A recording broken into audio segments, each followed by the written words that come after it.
Hello guys, in today's video I will be showing you how to fix Netflix freezing problem. So the answer is easy, just go to the settings and then scroll down to the apps section and then go to the search and search Netflix and then go to the storage, and here you will find this clear cache option. Click on it. Now you can go check it if it worked, and if it didn't you can try to restart your phone or turn the Wi-Fi off and on, or the Bluetooth or the airplane mode. Also you can try to clear data, but be careful. If you clear data, all the Netflix data will be deleted. This includes all files, the settings, the accounts, the databases, etc. So be careful if you want to clear your data.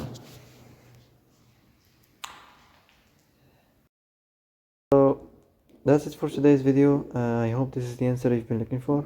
If you like this video, don't forget to like and subscribe, and see you in the next video.